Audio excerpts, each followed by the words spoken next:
राशि सुबह से परेशान थी। उसकी कामवाली की सास बीमार थी, इसीलिए वो 2 महीने की छुट्टी पर गांव चली गई। क्या हुआ राशि?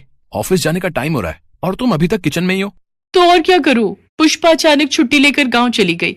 बिल्डिंग के सारे फ्लैट्स में पूछ लिया है, किसी की भी कामवाली खाली नहीं है। एक काम करो, तुम गाड़ी लेकर ऑफिस पहुंचो, मैं ऑटो लेकर अपने ऑफिस चली जाऊंगी। तभी दरवाजे की घंटी बजती है। जी कहिए, आपको किससे मिलना है?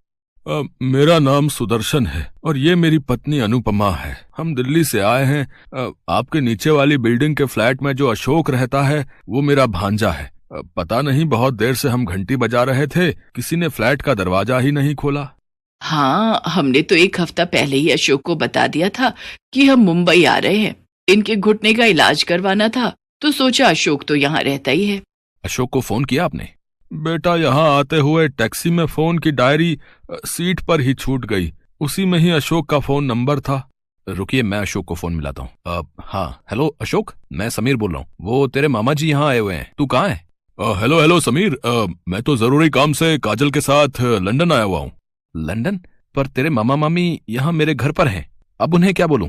एक काम कर यार, मेरी थोड़ी मदद कर दे। मैं 2-3 दिन में जैसे ही काम खत्म होता है वापस लौट आऊंगा। तब तक तू मामा मामी को अपने घर पर ही रख ले यार। तू मेरा दोस्त है ना। पर अशोक, हेलो हेलो समीर, यहाँ नेटवर्क नहीं है, आवाज नहीं आ रही है। मैं तुझसे बाद में बात करता हूँ, ठीक है? मामा मामी का ख्याल रखना। Hello hello. अशोक फोन काट देता है। समीर कमरे में जाकर राशि को सारी बात बताता है। क्या अशोक का दिमाग खराब है क्या? हम दोनों वर्किंग हैं, मेड मेरी आ नहीं रही है, ऊपर से ये दिल्ली वाले मेहमान, वो भी अपने नहीं किसी और के, और उनकी देखभाल हम क्या करें? मैं अभी जाकर उन्हें कह देती हूँ कि वो अपना इंतजाम कहीं और कर ले। रुको राशि, बेचारी दिल्ली से आए हैं, पता नहीं उन्होंने चाय पानी पिया भी है या नहीं। बुजुर्ग हैं, ऐसे उनको एकदम से भेजना अच्छा नहीं रहेगा। इतने बड़े मुंबई शहर में कभी ऊंच नीच हो गई तो अशोक तो हमें ही कहेगा ना। 1-2 दिन देख लेते हैं, अशोक आ ही जाएगा। समीर सुदर्शन और अनुपमा को सारी बात बताता है। शुक्रिया बेटा, जीते रहो। अंकल जी, आंटी जी, मैं ऑफिस जा रही हूँ। आप पीछे से कुछ भी आपको खाना हो फ्रिज में रखा हुआ है, आप ले लीजिएगा। हाँ हाँ बेटी, तुम आराम से अपने काम पर जाओ, हमें जो चाहिए होगा हम ले लेंगे। समीर और राशि अपने अपने ऑफिस चले जाते हैं। शाम को जब राशि ऑफिस से लौटती है तो वो घर की हालत देखकर हैरान रह जाती है। ओह नो, इतनी गंदी स्मेल कहाँ से आ रही है? ये स्मेल नहीं बेटी, ये तो देसी घी की खुशबू है। तुम्हारे फ्रिज में मलाई की बहुत सारी कटोरी रखी थी, तो मैंने सोचा इसका शुद्ध ताजा देसी घी बना लेती हूँ, तुम्हारे काम आएगा। पर आंटी जी, मैं और समीर देसी घी नहीं खाते हैं, हम लोग ऑलिव ऑयल लेते हैं। हाँ हाँ, मुझे पता है, ऑलिव ऑयल भी खाओ, पर पराठे पर, साग में, दाल में देसी घी ही अच्छा लगता है। रात को सबको खाना खिलाकर जब राशि सोने के लिए कमरे में जाती है तो वो मन ही मन गुस्से में थी। वो कमरे में आते ही समीर पर बरस पड़ी। अरे ये अशोक के दिल्ली वाले मेहमान कब तक रहेंगे? पता है, आज सारी रसोई में देसी घी की स्मेल भर गई। और ऊपर से वो अंकल जी, न्यूज़पेपर कहीं रखा है, सोफे के कवर फैले हुए हैं, उनको मैं टोक नहीं सकती थी, पर ये लोग कब जाएंगे? मैं तंग आ गई हूँ।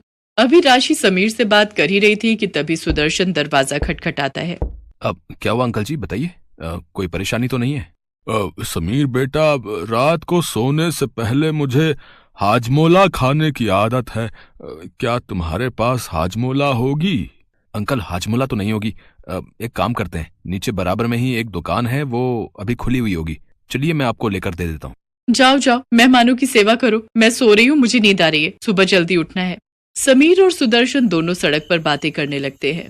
अशोक छोटा सा था जब उसकी माँ यानी कि मेरी बहन का स्वर्गवास हो गया, और 2 साल पहले जीजा जी भी गुजर गए। अशोक बचपन में हमारे घर ही आकर रहता था। उसका अपनी मामी से बहुत प्यार रहा है, तभी तो हम बेझिझक उसके पास चले आए।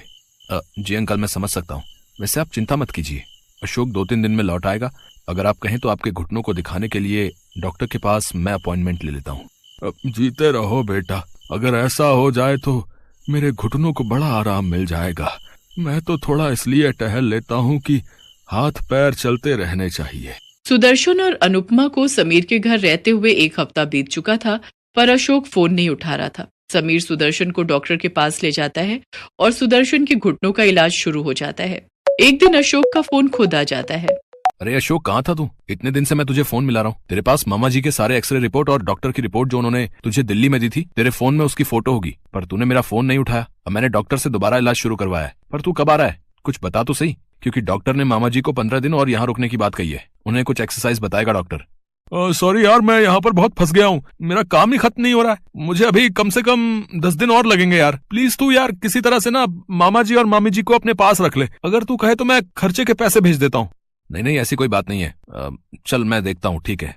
समीर आखिर क्या करता, वो मजबूर था। वो मामा जी को अपने घर से जाने के लिए नहीं कह सकता था। वो जानता था कि वो बुजुर्ग दंपत्ति किस परेशानी से गुजर रहे हैं। एक दिन जब राशि गुस्से में समीर पर बरस रही थी तो अनुपमा चुपके से उनकी बातें सुन लेती है। तुम्हें पता भी है समीर, उन लोगों के आने से घर खर्च कितना बढ़ गया है। पहले मेरी और तुम्हारी सैलरी में से कितने पैसे बच जाते थे, पर अब देखो गर्मी के दिन है, एयर कंडीशनर का भी बिल डबल आ रहा है। रसोई में भी गैस चूल्हे का बिल पहले कितना कम आता था, ऊपर से इस फ्लैट का किराया। अरे धीरे बोलो राशि, अंकल आंटी बाहर ड्राइंग रूम में बैठे हैं, उन तक हमारी आवाज ना पहुंच जाए। अरे अच्छा नहीं लगता है। कोई बात नहीं, थोड़े दिनों की तो बात है। अशोक लौट आएगा, वो बोल रहा है। आज ही मेरी उससे बात हुई है, वो 10 दिन बाद वापस लौट रहा है। अनुपमा जाकर सारी बात सुदर्शन को बताती है। वो दोनों समीर और राशि की मजबूरी को समझ गए थे। सुदर्शन उसी शाम बाजार जाकर राशन का बहुत सारा सामान, खाने पीने की चीजें, फल सब्जियां सब खरीद लाता है। अनुपमा उस रात बढ़िया बढ़िया खाने के व्यंजन बनाती है। जब राशि और समीर घर लौटते हैं तो घर का तो पूरा नक्शा ही बदला हुआ था। राशि थकी हुई रसोई में खाना बनाने जा रही थी। वो देखती है रसोई में तो दाल, सब्जी, रोटी, चावल सब कुछ तैयार था। वो देखकर हैरान रह जाती है। समीर बेटा, राशि, तुम दोनों जल्दी से हाथ मुंह धो लो, फिर हम सब मिलकर खाना खाएंगे। और तुम्हारे अंकल जी ये कुछ सामान लाए थे, मुझे बता देना राशि बिटिया, ये सब सामान कहाँ रखना है। अरे अंकल, इतना सारा सामान लाने की क्या जरूरत थी? कोई बात नहीं बेटा, तुम भी तो मेरे अपने अशोक जैसे ही हो।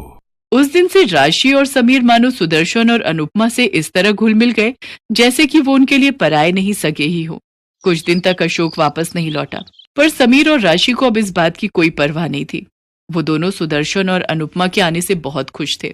और एक दिन सुदर्शन और अनुपमा जब दिल्ली वापस जाने लगे तो अशोक लौट आया। समीर बेटा, राशि बिटिया, तुम दोनों ने हमें अपनों से भी बढ़कर प्यार दिया। ये बात हम कभी नहीं भूलेंगे। जाने से पहले हम तुम्हें कुछ देना चाहते हैं। इसे बड़ों का आशीर्वाद समझकर रख लेना, मना मत करना बच्चों। अंकल ये चाबियां कैसी? मैं कुछ समझा नहीं। समीर बेटा, ये हमारे मुंबई वाले फ्लैट की चाबियां हैं। हम उस फ्लैट में नहीं रहते, हम दिल्ली रहते हैं, इसलिए यहाँ का फ्लैट बंद रहता है। अशोक के पास हमारा आना कभी नहीं हुआ, इसलिए हम कभी उस फ्लैट में जा ही नहीं पाए। अब से ये फ्लैट तुम दोनों का है। हम जानते हैं तुम यहाँ इस फ्लैट में किराए पर रहते हो, अब तुम्हें किराए पर रहने की कोई जरूरत नहीं है। हाँ समीर बेटा, हम दोनों बूढ़े बुढ़िया 2 फ्लैट लेकर क्या करेंगे। हम शुरू से दिल्ली रह रहे हैं, आज से तुम दोनों वहां रहना और हंसी खुशी उस फ्लैट में गृह प्रवेश करो। पर मामा जी, वो फ्लैट तो आपने मुझे देने के लिए कहा था। चलिए मामा जी, मामी जी, आपकी फ्लाइट का टाइम हो रहा है। चलो राशि, हम मामा जी और मामी जी को छोड़ने चलते हैं। राशि और समीर सुदर्शन और अनुपमा को छोड़ने एयरपोर्ट चले जाते हैं और अशोक उन्हें जाते हुए देखता रहता है। वो जानता था कि वो कहाँ गलत था।